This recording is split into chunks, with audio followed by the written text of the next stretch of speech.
So may kita natin continuous rotation. Ay! Ang sakit na electrifying beats. Grabe, babasa kalahati ka agad yung buhay ni Carl. Pero nagabang yung Tyrant's Revenge. Tyrant's Strike! Nainigit sa pader! Ngayon si JP kailangan ng tumakbo. Wala siyang flicker. Super Prince with a kill. First body nakuha na kagad ng Onyx Philippines. Nag-cooldown yung first skill kapag ka nagamit na pang-clear na minion wave. Yung skill mo. So ibig sabihin no, pag Vengeance Flame pala ng isang Valir dito, Unli na. Unli fireball na talaga. Oh! Wait lang ha, Purify na gamit. Kera at Hoheb. Nagkaharapan, sabi niya hindi sapat ang halik para pigilan ni Oheb, pero hindi ata mapipigilan dito ang Onyx Philippines. Si Jake kanyang hinahabol. Hindi pa available. Actually, nagamit niya. And si King Kong dito ay kukuha na rin. Teka lang. Ng isa. Wait lang, may diversion play. Hindi ito. Mali nakikita natin for a full user XP laner si Chop Suey. Pero sa kanya, nag-radiant armor agad siya. Kasi unang nagdi-deal ng damage. Wait! Yung flicker ng Tyrant Strike. Naku, tinamaan kagad si Carl TC. Pero abot ba si King Kong? Andun yung pag-on na kukuha na kagad ni Carlito. The Young God! Pero si Brusco ay namatay din! Ngayon naman, ipapasok si Sanford. King Kong, iniiwasan lang lahat ng mga Jeet Kundo dito ni JP. HP na nga para sa turtle na ito. Okay, Brusco, nag-aabang ng kanyang flicker Tyrant's Revenge. Pero ngayon ay sino makakuha ng pagong si King Kong pa rin. Ngayon naman si Sanford pumasok na. Damba ng damba. Carl TCN nandun din. Super Prince ay maatras. Brusco ay nakumit ng kanyang flicker. Pero habang nangyayari pala mga bagay na yun, yung Golden Goat sa baba, tumatrabaho lang. Mas masakit pa ngayon. Off. Wait lang, Dark Wave mula dito kay Sanford. Ilalabag ni Glorious Pathway. Dadaba rin dito sa likod ng papunti na dito ni Sanford. Habang si JP na nasusuro dito, si King Kong, si Sanford, nako, na-isolate. Tatlo ang bumabanat sa kanya. Kakayanin niya ba? Hindi.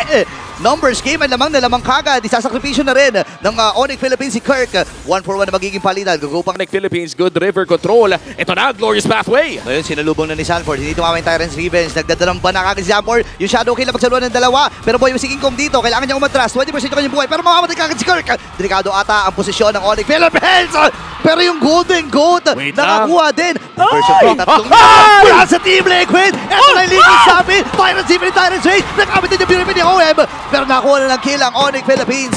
Dalawa, laban sa dalawang nagkapatayan doon. Dikit na dikit ang laban. So ito yung concept ngayon ng dalawang teams. Meron kang diversion pero meron ka naman pabila! Ay, nakapaka-update ni King Kong! Pero makakasipa rin si JP. Wala nga lang magiging follow-up dahil lumayo na rin si Sanji sa naging tagpo. Sulit yun para kay King Kong. Summer na summer pero hindi to summer flick. Parang horror film yung pinapanood natin. King Kong sinisimulan na yung pinakauna nating Lord pero si Sanford ngayon na magbibigay ng vision para sa TLPH. Makakakontest pa ba? Malayo pa si Carl! Wait lang, may diversion. Andito na si Carlito, hindi na nga lang aabot. Pero si JP ata magiging sakripisyo nila. At yun nila maging Glorious Path ay dadamba rin si Kirk. Yung naman Brembro mula dito sa Onyx Philippines ay tumamba na doon sa Torre. Dito ng Team Liquid Philippines, Shadow Kill. Pero kasi ang dami nila, hindi talaga nasulit yun. Tyrant's Revenge, Tyrant's Rage ay nagamit na rin kagad ni Brusco. Flicker from Sanford. Yung defensive lang, yung kumbaga alalay-alalay lang. Kasi normal reset. Talaga! Niluluto kagad ng Onyx Philippines. Sino namatay na kagad si Colt TC. Ngayon naman nakasipa si Dan James. Mamamatay na rin kagad itong si Sanji. Ngayon si JP kailangan matras. Si Oheb ay kailangan na rin lumayo dito. Pero si Sanford, sasakripisyo na lang yung kanyang sarili. Para lang mailigtas si Oheb. JP, dalawa na lang ang natitira para sa Liquid. At ngayon ang Onyx Philippines ay kumakapit lang doon sa nag-iisang catapult na dala-dala nila. May consider na gagamitin.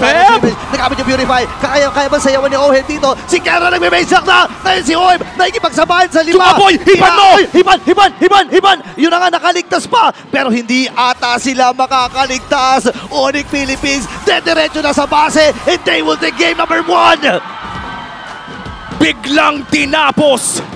Onyx Philippines finds the set and finds the win.